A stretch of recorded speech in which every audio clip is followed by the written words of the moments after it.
Ini kacau banget cuy. Iya. Yoi. Ini akhirnya Apple baru aja nih semalam ya meluncurkan beberapa line up-nya. Iya, the real ketar-ketir. Betul. Real ketar-ketir. Ini the best, tapi sebenarnya nggak the best semuanya ya. Ada beberapa yang menurut gue biasa aja. Tapi ya udah, yang bagusnya kita singkar lagi. Kita singkirkan buat di akhir nanti ya. Jadi kita bakalan bahas dulu apa aja yang rilis di malam ini. Malam tadi ya. Iya. Nah, oke, jadi pertama nih Apple event di Far Out kali ini baru aja ya, event seperti tahunannya mereka ya, meluncurkan untuk yang di bulan ini bakalan ada iPhone-nya, terus ada jamnya si Apple Watch, dan yang terakhir hari ini ada AirPods 2. AirPods. Biasa, terlalu excited guys Iya, gitu. ini oke nih soalnya nih, oke banget. Kacau nih. Iya. Nah, kita bakal bahas dari Apple Watch-nya dulu. Iya. Di sini ada 3 yang bakal dihadirkan. Yang udah dihadirkan lebih tepatnya, yaitu ada Apple Watch Series 8, Watch SE 2, dan yang baru banget ini Apple Watch Ultra. Ini tuh buat hiking, Yes. diving, Yes, ya kan? lebih kegiatan outdoor Kegiatan lah ya. outdoor yang menurut gue itu yang bikin gue excited tuh yang trace-nya, tau gak lu? Oh iya. Jadi lu tuh nggak akan nyasar cu. Iya. Itu bagus, asli itu bagus. Itu Jadi keren nggak ada lagi tuh kisah-kisah hilang di gunung. Nah, nggak ada lagi, nggak ada Kecuali lagi. baterai habis. Ya, tapi kan up to berapa 36 jam? 60 jam bahkan yang. Kalau misalnya low powernya. Oh, low Tapi nanti powernya. itu belum langsung gitu. Cuman ini menarik banget. Tapi kalau misalnya kita bahas dari Apple Watch Series 8 dan Series SE-nya, Iya. menurut gua sih ini sebenarnya oke, Iya. cuman untuk sekitar safety-nya aja. Karena yang ditekankan kan tadi yang crash test-nya itu, Iya. crash apa sih? Crash detection. Crash detection gitu ya. Jadi memang kita lebih aman lah kalau misalnya apa-apa bisa langsung kayak mungkin ya emergency number kita gitu ya. Ini penting banget. Dan itu crash detection tuh oke loh, Di. Dia tuh pakai kayak gyroscope terus sama audionya juga. Jadi tuh mereka ngumpulin data-data jadi machine learning yang kayak machine learning itu mikir nih, ini tuh kecelakaan apa enggak gitu. Bener, itu yang keren sih. Itu keren sebenarnya. Lo kalau mikir itu rumit sekali, guys. Cuman di smartwatch series 8 ini, si Apple Watch series 8 ini menurut gue sih oke lah ya. Ada detection tambahan lagi untuk kita, keselamatan kita juga. Dan juga desainnya baru pun ya lebih luas lagi di kacanya. Jadi Edge to edge. yes, ini nih keren banget. Dan mungkin kalau kalian pengen ada SE2 juga tetap ada di harga yang lebih terjangkau. Dan SE2 sih gue lebih menarik sih karena dia banyak update yang besar dari Yes. SE1-nya. Cuman harganya gak jauh sih sebenarnya. Lebih murah lah gitu. Yes. Dan yang Ultra ini sebenarnya ini juga cukup unexpected ya, karena gue nggak ngeliat beritanya sama sekali. Ada leak seperti ini bener kayak, wih Ultra gitu. Ya walaupun untuk kebanyakan orang ini nggak bakal pakai. Iya. Memang untuk orang yang sering naik gunung, berenang gitu ya, semacam-macam itu yang bakalan suka gitu. Iya. Tapi sampai saat ini pun gue kurang tertariknya yaitu permasalahan baterainya. Iya, Itu cuman dibilang all day baterai doang. Dan pengalaman teman-teman gue yang pakai Apple Watch juga sama, ya udah pakai hari malam ngecas. Maksudnya kayak kurang enak untuk sebuah jam. Ya mungkin nanti bakalan upgrade kali gue. Ya gue sih gue nunggu banget itu. Jadi belum pengen banget. Oh, gue penasaran. Berarti 36 jam itu beneran nggak ada sebenarnya? Bisa aja. Cuman ya itu kayak ya 36 jam tetap ya 1,5 hari doang lah. Maksudnya nambah sedikit kan. Gue pengen jam tuh kayak mungkin seminggu gitu. Iya. Jadi kalau misalnya gue pakai harian, dipakai tidur pun masih bisa gitu. Itu lebih enak gitu. Ini masih belum gitu. Nah, kita lanjut aja lah ke barang kedua, yaitu AirPod Pro AirPods Pro. generasi 2. Gen 2. Ini ya walaupun kelihatannya kurang menarik, cuman menurut gue ini cukup oke loh. Iya, ada itu bagus banget sebenarnya. Iya. Lanjut. Pertama nih sebenarnya dia ini lebih mencondongkan menggunakan chip baru H2-nya mereka ya, yang mana bisa meningkatkan kualitas active noise cancelling, transparency modenya, sama salah satu lagi bisa pakai salah satunya doang tuh. Oh, jadi kayak setengah-setengah gitu ya? Iya. Dan ditambah casingnya ini upgrade cuy. Iya, dia tuh punya audionya gitu Dia kan. punya speaker untuk kita kalau kehilangan sama si speaker, Iya. si case-nya itu. Dan kalau lu ngecas ada bunyi tit gitu. Iya, ini keren banget ya, karena memang permasalahan kita menggunakan TWS nggak cuma si TWS-nya sendiri, tapi case-nya itu juga rentan hilang. Kalau rentan hilang, kalau udah hilang udah PR banget. Ya kayak gua lah gitu. Iya. Ada pose case-nya hilang udah dibuang gitu. Iya, nggak kepake memang bener, jadi kayak ya gitu. Ini oke sih, ada speaker juga dan ditambah ada konektivitas dengan MagSafe juga, jadi lebih kepake untuk di beberapa aksesoris Apple sendiri gitu ya. Ini oke lah, gue sih suka banget sih. Dan kalau sih kayak gue bakal beli sih kalau ada duit gitu. Kalau dia touch-nya juga agak lebar loh di lu kalau perhatiin. Iya, ditambah ada bisa buat Iya, sliderin. itu enak loh. Jadi bisa slider. Jadi lu nggak usah tuh ntar kalau lu naik motor nih, kalau bisa naik motor nih nggak usah masukin gitu nggak usah. Jadi kayak masukin dikit, enak banget sih itu. Nah ini gue yakin juga, gue penambahan lagi ya. Mungkin gue sebenarnya untuk fitur-fitur yang kayak touch control itu udah ada di beberapa TWS. Cuman gue yakin si AirPods Pro ini lebih pintar lah. Gak mungkin kayak bakal ada accidentally pencet gitu. Nah, itu kan sering banget tuh ya di beberapa TWS kita yang sering dapat ban reviewan gitu. Ya kan karena mungkin murah juga. Iya, makanya jadi kayak ya udah yang penting touch control. Cuman gue yakin si iPhone AirPods Gen 2 ini lebih pintar lah. Lebih pintar. Jadi nggak ada tuh lu naik motor gitu lah gue berubah nih, nggak ada. Walaupun nggak ada. jangan pakai AirPods di motor ya. Iya, bahaya. Ya, seperti itulah. Cuman oke lah buat ditunggu, apalagi kalau misalnya harganya beda-beda tipis sama Gen 1, gue sih lebih ambil Gen 2 aja. Dan gue sebenarnya agak skeptis juga, masih penasaran apakah si fitur pelacakan ini tuh Find My AirPods-nya ini bisa kepake di sini. Soalnya dia kan pakai inilah jaringannya di US gitu. Iya, satelitnya mereka. Ya maksudnya mmWave-nya dia, jadi kayak nggak tahu deh. Kita bakal tunggu aja ya gitu ya. By the way, ada lagi yang lain selain spatial audio, dia tuh lu tau nggak? Ada yang lu pakai kamera iPhone, dia tuh jadi kayak nge-track kuping kita. Oh itu ya advance spatial audio. Itu bagus. Itu keren sih. Ya mungkin buat kebanyakan orang itu yang tidak mengerti soal audio ini bakal jadi sekedar experience baru aja. Iya. Kayak pengalaman lu menggunakan AirPods gitu. Atau nggak TWS. Ya, TWS kan biasanya tinggal pakai. Iya. Paling lu bete itu cuman sekedar pairing gimana sih? Iya. Nah, sekarang lu ada kayak semacam experience buat ngebentuk kayak audio spesial lo.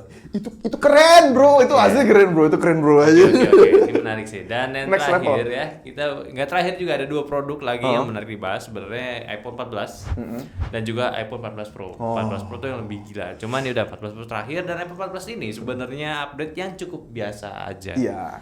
Biasa banget. Dia dari 13, ya udah dari 13 harga sama tapi ya di US-nya ya. Ya, pasti dia sama. Dan kalau misalkan iPhone 14 ini, kalau gue lihat di sini dia itu ada true depth kamera barunya dan ada semacam ultra wide-nya lagi, lebih ditingkatkan juga. Lebih ke ini sih, night mode-nya sih. Lebih banyak ditingkatkan di situ dan juga menggunakan chipset yang sama. Udah benar sesuai leak yang ada. Iya, A15 ya. Yes.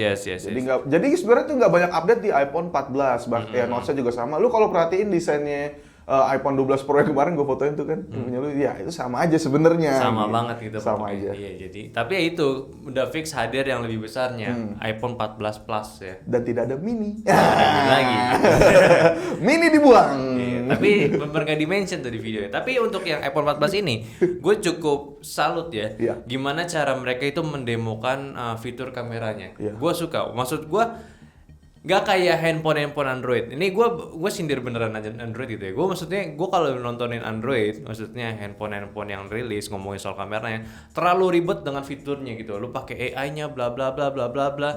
Ini enggak cuy. Kalau iPhone ya lu tinggal pakai buat kamera belakang begini, kamera depannya begini. Kenapa bisa begini? Karena ada begini-begini gitu. Enggak ada tuh fitur AI-nya, bokehnya. Udah gitu hitungannya, bener point and shot yang menurut gue ini memang kenapa Apple itu berhasil gitu kalau untuk di kamera handphone-nya. Iya. Ya karena dia tuh nggak mau ngeribetin usernya, nggak perlu tuh kayak ada fitur stabilization yang kayak gimana gitu. Yang penting kalau buat foto jadi, kalau buat video kameranya jadi bagus gitu. Iya. Dan menurut gue nih, kalau lu oke lah kalau kita bilang kalau lu setup dikit Android itu tuh menang gitu. Iya. Kita ngomongin Sony lah. Sony itu kalau misalnya lu setting tuh menang. Cuma di mana di dunia ini orang yang ngeluarin HP ngeliat kejadian, lu setup dulu gini-gini. Itu ribet banget itu hitungannya. Gue nggak mau kayak gitu. Kalau gue sih, gue pribadi nggak suka gitu. Ini handphone itu bukan kamera. Itu bukan yang perlu kita setup cuy. Iya. Langsung point and shot jadi gitu. Apalagi lu lagi teman-teman lu gitu lagi.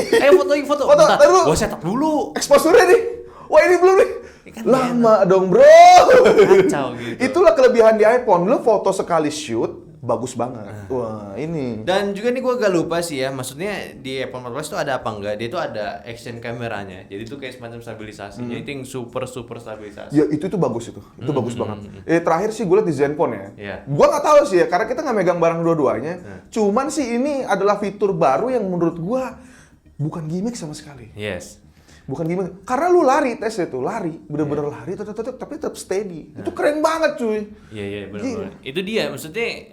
Ini mungkin jawaban juga sama orang-orang yang sebel gitu ya. Kenapa nggak ada stabilisasi gitu? Ya buat gue sendiri stabilisasi di handphone itu tidak terlalu penting ya. Iya. Karena nggak kepake. Maksudnya Ya udahlah, lu emang tangan lu tuh apa sih? Tangan lu begini kan enggak juga. Iya. Segetar-getar dikit itu natural tangan lu gitu. Cuman ini ditambah action cam, oke ini bisa menjawab semua ya pertanyaan. Semua kenapa nggak pertanyaan bisa. lebih kayak gini nih. Gitu dong. Emang nggak bisa gue bikin dah. Kayaknya iPhone kayak gitu kemarin tuh. Iya, enak tuh ntar lu buat Instagram tuh tidak geter-geter lagi kalau lu komplain gitu. Seperti itu. Dan untuk iPhone 14 Pro-nya, yoi. Fix Android bakal ngikutin. Iya. Fix banget 100%. Gue berani taruhan sama lu pada kalau mau berani taruh berapa duit, gue berani kalau Android bakal ngikutin tahun depan. Minimal di flagshipnya lah. Pasti di flagshipnya karena masih bisa di flagshipnya doang. Iya. Jadi ini Apple tuh super pinter ya. Iya. Maksud gue memang sesuai dengan analisa gue juga. Kenapa si Android itu si Apple iPhone ini belum pernah ada always on display? Karena pertama always on display sejauh ini tuh makan baterai banyak. Itu banyak banget. Ya karena kan ya basically tuh kalau misalnya belum ada yang teknologi sekarang si LTPO-nya ini itu refresh rate bakal tetap stay di 60 atau enggak ya paling rendahnya 30 doang. Ya, itu 30. Cukup makan baterai ya. Apalagi cuma buat lu standby di meja lu nyala terus gitu. Dan itu pun terjadi di banyak handphone Android. Kenapa juga Android pakai baterai yang gede-gede. Iya. Nah, itu salah satunya untuk ya memberikan ketahanan untuk always on display-nya itu. Jadi standar Android ya 5.000 karena alasan itu. Nah, maka dari itu iPhone 14 Pro ini udah menggunakan LTPO juga ya, promotion juga. Nah, itu ditambah juga iOS 16-nya ya, notification baru. Dia berani always on display gitu. Tunggu dulu deh, sabar ya. Itu tuh yang notification-nya di. Itu bisa di setup di. Iya, tahu. Itu maksud gua. Itu kan udah keren banget ya. Iya, keren banget Maksudnya cuy. dibikin simpel juga gitu. Dan memang kayak bener-bener gila gitu. Notification baru. Block LTPO always on display. Gila gitu. 1 Hz. Dan itu nggak cuman hitam dan kasih icon doang. Iya. Di demonya sih ya udah layarnya tuh dibikin kayak ngedim. Iya. Dibikin 1 Hz doang. Bener-bener 1 Hz dan itu nggak semua Android. Gua tekanin nggak semua Android. Belum ada mulai. Nggak, maksudnya kalau 1 Hz ada. Cuman jenis always on display kayak gini belum ada. Oh, yang bener-bener bener-bener always on gitu. Real always on display. Ini gue yakin pasti ngikutin jenis always on display ini. Apalagi kan dengan panel jenisan sama LTPO juga udah bisa 1 Hz. Ya kenapa nggak ngikutin gitu? Kalau lu tetap denial ya si Android ini, gue rasa dan uniknya pun ya, gue nontonin juga nih semalam yang reaksinya si Jagat Review dan kawan-kawan. Komen-komennya seperti itu. Apa? Gue harap sih Android bisa pakai always on display kayak gini. Iya, itu beda. Karena ya gue tim mendang-mending. Iya. Gue gitu. Wow, insight baru gitu. Ini nih bener-bener bisa ngehajar Android banget. Yang Android tuh dulu udah ada dot display, terus ya pokoknya pansol lah bla bla bla, pukulan apa lobang nggak ngerti gue. Ini bener ya udah di tengah yang nggak nempel dan mereka bisa yang apa ya? Jadi gini nih, jadi kayak dia tuh mungkin gini ya, ini oke lah dot, oke lah punch gitu kan. Jadi kayak cuman gini, tapi ada fungsinya nggak sampingnya? Nah, itu dia ini bisa ngebikin fungsinya itu jadi lebih menarik lagi. Gila, itu buat running backgroundnya tuh kelihatan bro. Iya, jadi tuh ya bisa kelihatan juga sih dari MacBook-nya pakai notch-nya ini kenapa kenapa MacBook ini pakai notch gitu. Tapi pas dipakai ternyata itu tidak berpengaruh apa-apa dan dia memang pintar penggunaan notch di laptop gitu tuh di MacBook itu. Dan mereka ngebawa lagi di iPhone yang lebih advance gitu. Dipakai buat kayak notifikasi keluarnya seperti itu jadi expanding atau enggak dikeluarin yang samping gitu. Tapi kerennya sih waktu yang kayak Spotify gitu ya misalnya, dia diklik tuh langsung muncul gitu. Itu mantep banget anjir. Itu kayak kita lagi hidup di masa depan sekarang, guys. Ini hebat banget ini Apple. Maksudnya bisa banget gitu mendesain sebuah notes ya untuk menghindari cemoohan orang-orang. Bikin orang itu malah main blowing gitu. Anjing. Karena awalnya kan gue udah warna 14, gini doang ini apa ini? Pas keluar. Gak cuma notes doang lagi kan? Iya. Dia tuh jadi gak cuma sekedar ada item aja, enggak. Dipergunakan, bener-bener mantep banget nih orang nih, pinter banget nih desain R&D-nya nih, bener-bener kacau. Dan sisanya sih untuk iPhone 14 Pro sebenarnya ya udah oke, fine aja sama ya. Beberapa improvean, mereka juga menggunakan i16 Bionic chip terbaru yang menurut gua nggak perlu bahas karena ya udah setiap peluncuran iPhone yang dengan menggunakan chipset baru pasti terbaik. Mau di apapun terbaik dan selalu jadi nomor 1 biasanya ya di Antutu benchmark, Geekbench gitu hitungannya jadi skor pertama untuk di smartphone untuk beberapa waktu gitu ya. Ini keren banget sih ya. Dan juga untuk kameranya juga ada beberapa peningkatan ya. Dari kameranya sekarang udah menggunakan 48 megapiksel dan 48 megapiksel ini juga cukup unik ya. Karena dia juga untuk penggunaannya jadi lebih lebar juga dan untuk detail lebih meningkat juga. Dan juga yang gua bingung tuh telefotonya sekarang ada telefoto 2 kali. Dia tuh menggunakan 12 megapiksel ultra wide. Pokoknya telefotonya ini gua masih agak kurang paham soal kameranya. Jadi tuh dikali 2-nya itu masih tetap mendapatkan detail yang bagus gitu. Iya. Jadi di demonya itu di 48 megapiksel, di tengah itu 12 megapiksel. Iya. Jadi mau zoom sampai 3 kali pun masih oke gitu. Iya. Dia kan biasanya telefotonya sampai 3 kali gitu. Cuman ini ada dikali 2-nya itu yang katanya sih bisa tetap masih bagus lah untuk detail-detail gambarnya. Karena kan dia kayak pakai teknologi yang kuat ini ya. Iya. Quad pixel. Quad pixel gitu ya. Itu dia keren banget sih ya. Dan yang terakhir juga ada cinematic mode-nya. Ini lebih diimprove ya, karena di sini juga bisa dipakai buat di perekaman video 4K sekarang. Karena kan sebelumnya cuma Full HD dan sekarang 4K dan lu bisa explore lebih bagus lagi untuk gambar 4K-nya. Mungkin buat project-project lu, Nah, itu mungkin bisa kalau lu pengen. bisa. Cuman buat gue sendiri fitur di kamera gue nggak terlalu excited karena juga gue sendiri jujur aja nggak pernah make. Jadi kita mau update hal-hal yang kayaknya akan dipakai secara daily basis. Nah, seperti notifikasi tadi. Itu oke banget itu keren banget. Gila ya, jadi bagaimana deh? Apakah lu udah mulai seperti gue nabung nih? Kalau gue sih sebenarnya gue itu bukan fan sama Pro-nya, maksudnya handphone iPhone Pro. Gue sih lebih suka iPhone 14 biasa gitu. Karena gue orangnya kayak low profile gitu ya. Gue nggak suka tuh pakai Pro-Proan ya. Jadi mungkin kayaknya gue bakalan tunggu buat iPhone 15-nya kali. Karena ya gue ngarep nanti LTPO-nya itu diadaptasiin ke iPhone 15 yang biasanya. Gue ngarepnya seperti itu. Oh iya. Gue sih ngarepnya kayak gitu. Jadi ntar kalau udah ada, pasti kan 15 tuh lebih ya low profile dibanding Pro-nya. Gue bakalan mungkin consider beli. Cuman buat Apple event kali ini sih keren sih. iPhone 14 Pro-nya cukup ya inovatif banget. Inovatif. Dan walaupun orang ngeliat itu biasa aja, cuman buat sebanyakan orang ini, buat beberapa orang yang melatihkannya ini keren. Jadi ya mungkin ini aja sih untuk Bego Teknologi kita. Ini spesial di hari Kamis. Untuk Apple event doang ya. Ya ini bener-bener malam ada, kita pagi syuting dan nanti sore ini kalian bisa nonton nih. Nah, kenapa sih Apple itu harus update-nya hari Kamis sih? Jadi ini kalau ada orang yang nggak suka sama Apple ya mungkin mereka gengsi aja. Bukan gengsi. Lagi gaming positioning maunya Android aja. Iya, padahal tanda-tanda orang maju tuh mau tau nggak? Juliet udah sendiri tanda-tanda orang maju. Bener sih. Nggak apa-apa. Gue suka itu. Iya, nggak apa-apa. Jadi sebenarnya gue ada. Udah jangan. Gue ada info sedikit Ger. Ntar ini out of the camera aja gue bakal ngomongin. Ya ini dia nih. Oke, jadi mungkin itu aja lo untuk Bego Teknologi kita kali ini ya. Seperti biasa dengan gue Ali dan sebelah gue ada Gary dan di kameramen ada si Aldira. Jadi seperti biasa sampai jumpa di setiap Selasa untuk Bego Teknologi selanjutnya. Bye bye.